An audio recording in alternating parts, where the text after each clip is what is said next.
Hi everyone, Thursday afternoon, and we have gone across the winter solstice, so that means summer is coming. Hi everyone, I think there may be a repeat. It looks like I've only just come on live not 30 seconds ago. If it repeats, I apologize.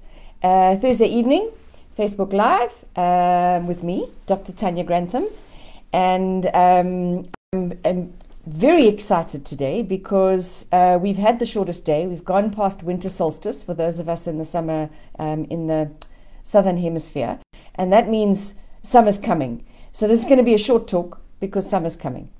No, I jest. Today's topic is winter exercise for your canine companion, and I think that for a lot of us, certainly for me, winter exercise is an enormous issue. In the summer, I'm accustomed to getting up very early, and it's not so damn cold, and I don't have to dress up like the Michelin Man. And basically, it's just a whole lot simpler to exercise in the summer than it is in the winter. And the follow-on from that is it's way easier or it's way more comfortable to walk your dogs or to exercise your dogs in the summer than it is in the winter.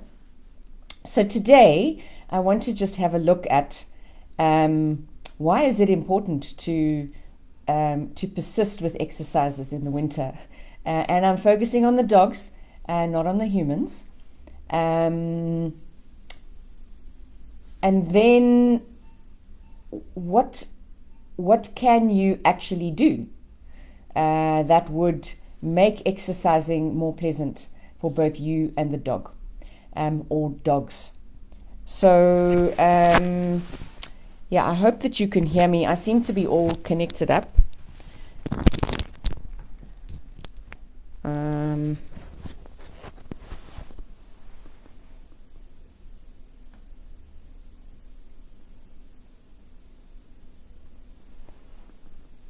Right.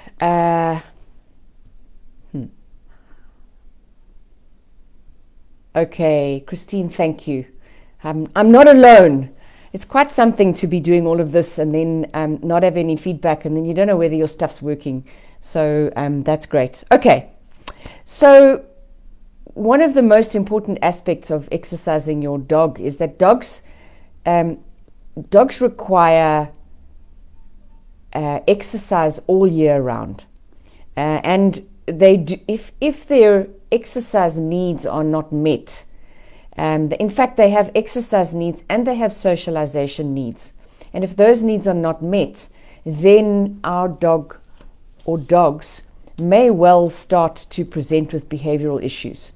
And in fact, I think that a lot of dogs in today's world probably don't get sufficient exercise. And so we do have dogs that don't know how to behave, or what we would think would, maybe be rude in the dog world, and they have behavioral issues.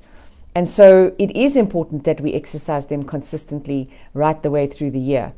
Some of the behavioral issues we can see is, huge exuberance when greeting people that come to your house, chewing, destruction of furniture, and even aggression.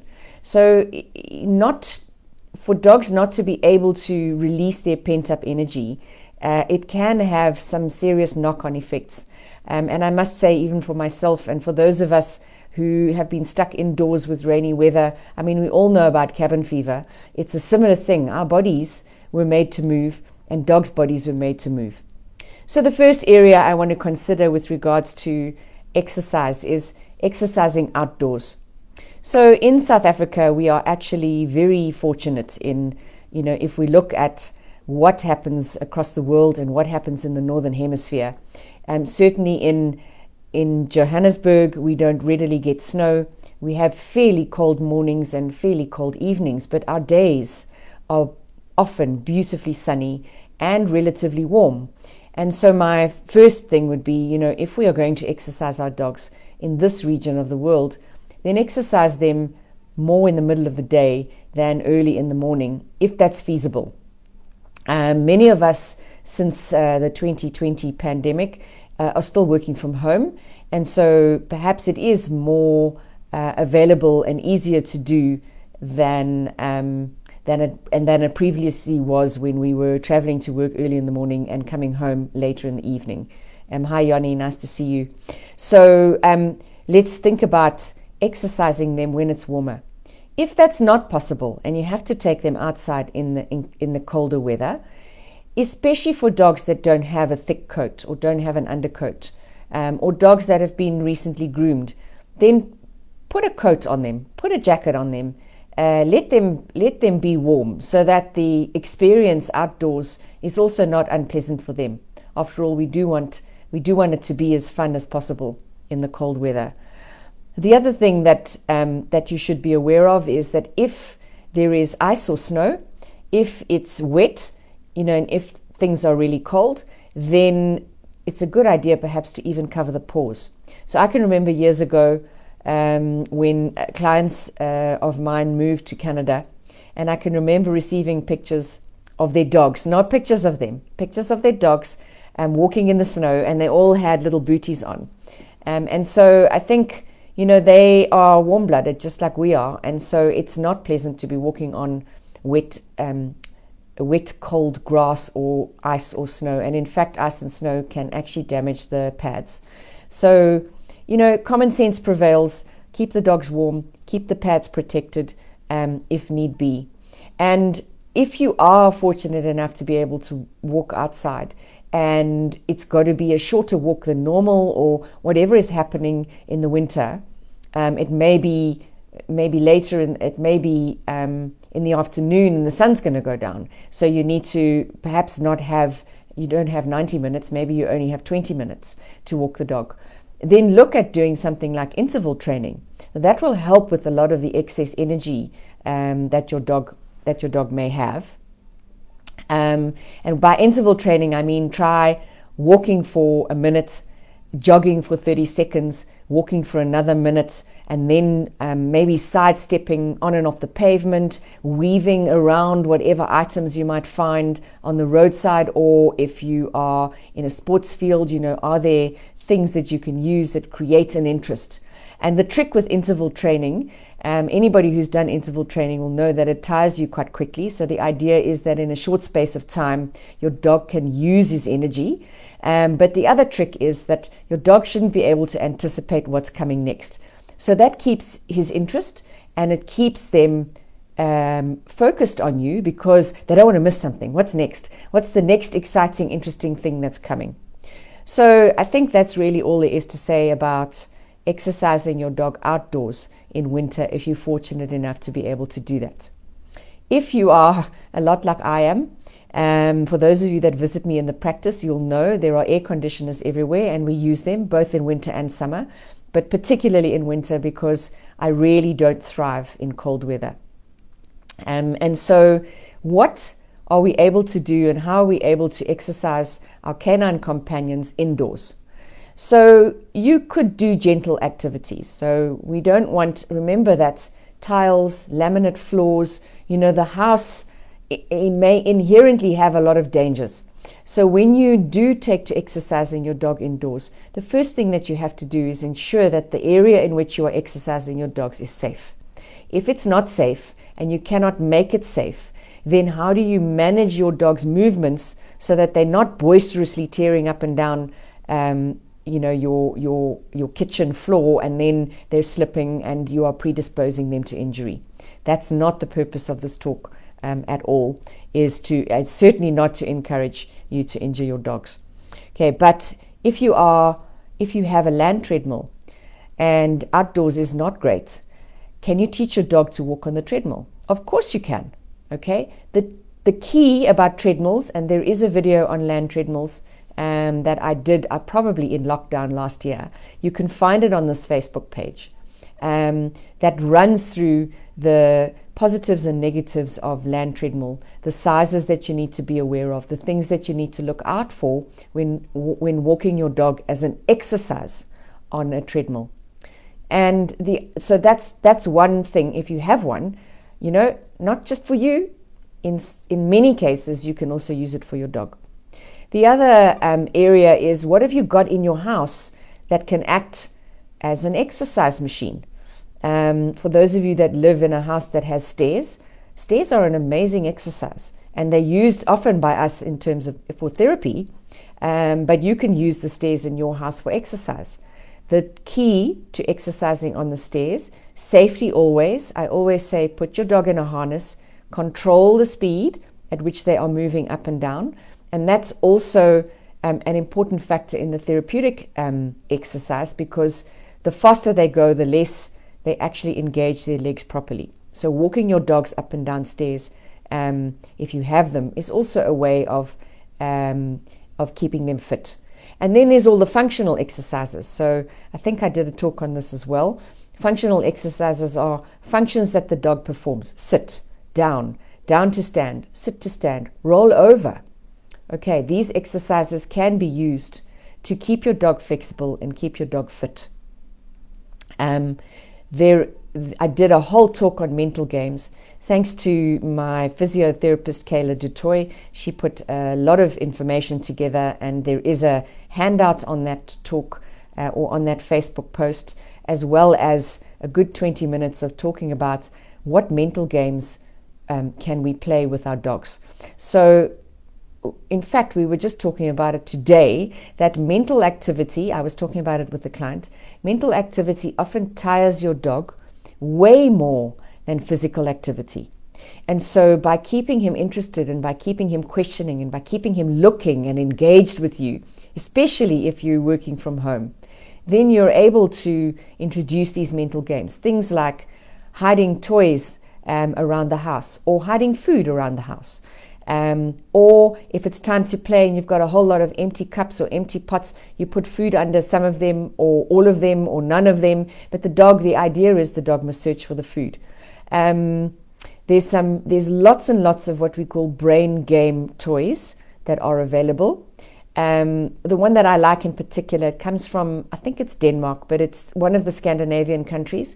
They're Nina Ottosson toys, and I'm sure I mentioned them in the brain games video, but they have different levels. So if your dog is a beginner, then you start with level 1, and as your dog becomes more adept and learns to figure out these things, then of course you move up the levels and up the levels, and they become more intricate in terms of what they require from your dog. So I really do like brain games. I think they have tremendous value. For those of you that have done any rehabilitation with us, you will also know that for many of our patients, and for most, not for all, for most, we recommend a home exercise program, which is a rehabilitation program. So if there's a way for you to use that and set up an indoor gym, then let's set up an indoor gym and use your imagination. I've seen amazing things when we did online consultations during lockdown, and we were taking our clients through the exercises because we couldn't see them. I mean, brooms and mops and buckets and any item, cushions from the couches, and blow up mattresses, camping mattresses, and inflatable toys from the swimming pool. You just need to be careful about puncturing. So we use a Lilo sometimes here in the practice for a bit of variety, and we cover it with a yoga mat. So as the dogs are walking on the Lilo, their claws are not puncturing the Lilo. So you are only limited by your imagination. How do you get them to weave? Can you build an obstacle course? And can you teach your dog tricks? So trick training is fabulous for the winter weather. Go online, buy yourself a course in clicker training if you don't know how to clicker train, or you can probably get them for free. I haven't looked, but learn how to clicker train and then teach your dog. And that way, if you are working from home as well, that gives you a break. So a couple of times in the day, you work on trick training with your dog, gives you a break from your desk. While you're putting the kettle on, you have an opportunity to do 1 or 2 exercises and to work with your dog and to keep them occupied. And if you have more than one dog, then it becomes more of a challenge. Can you teach them a command of sit and wait, and then each one of them gets a turn? I mean, that would be a challenge for me, not so much for the dogs. But anyway, I think there's loads that you can do, and you're only limited by your imagination and by your internet access, because if you can access anything on Facebook or YouTube, there's amazing groups on canine conditioning, indoor exercises, because the Northern Hemisphere in the winter, almost all of their activity is indoors. And so there's really some tremendous stuff. Thank you, Regan. There is a free clicker training course. If you have the link, Regan, can you just post it in the comments section? Thank you. So, and along with that, you can do indoor agility, but again, be careful of the surface on which you're working. Okay, and your dog needs to have at least some baseline agility, needs to know how to move his body, but there's lots to do. And Christine says she teaches with hand signals, so we can practice in secret. So that's also quite cute. And I always say my dogs watch the expression on my face and how I raise my eyebrows and whether I'm smiling at them, and no doubt my whole body language also speaks volumes, even though I can't hear it. So there's a lot that one can do and have a lot of fun. And thanks for those suggestions. I think they're really cool. So the last thing that I want to look at with regards to winter exercise is your dog's need for social encounters. And anybody who follows the Sable Life and watches Regan's posts, Sable definitely gets plenty of social encounters, maybe not with other dogs, but dogs need interaction of a different kind, like we do. You know, if we are cooped up in our house for 3 weeks on end and we don't have any interaction, we actually go crazy. And dogs are no different. So take them for a drive in the car. Take them to the vet. I mean, I know we are in a particularly difficult phase with regards to the coronavirus, the COVID right now, but you can do these things without interaction. So take them for a drive. If you are fortunate enough to have friends with dogs and they're also at home, arrange a play date. Arrange a play date outside if you can. You know, there's the beautiful scent garden in it's close to Northgate. So, you know, take your dogs out to a place like that where their senses are absolutely stimulated, and it also is quite exhausting. So the social encounters are also really very important for your dog's sense of well-being and your dog's sense of comfort. You know, all is well in my world. So that's pretty much all I have. What I do want to say in terms of how much, you know, many of us are walking our dogs 3 times a week. Many are walking our dogs every day. I know that some dogs, they have an internal clock and they will come and worry you or make sure that they're telling you that now is walk time. So how frequently? Some references that I read also say, you know, two interactive exercises per day, and 2 to 3 social interactions per week. Okay, so that gives you an idea of the frequency. I think if we change our, you know, we're so accustomed to it's walk time, let's walk the dogs. If we change it to I'm put the kettle on and I'm making a cup of coffee, and our dogs usually follow us everywhere, or typically I'm getting up to go and have a pee, and the dogs want to follow you in the bathroom and you can't close the door, then what can you do there? It takes 2 minutes, and in the case of coffee, a little bit longer. And what can you do to enhance your dog's interactions, mental acuity, and basically general sense of well-being in that short space of time while we have what we deem to be really, really bad weather? So thank you, everyone. I see Regan has shared Clicker Training online. So I think that's really great. And thank you very much again for your attention. I'm pleased that I managed to get online this time without too much upset. So have yourselves a fabulous evening. And tonight is full moon. So enjoy, and I will see you next week.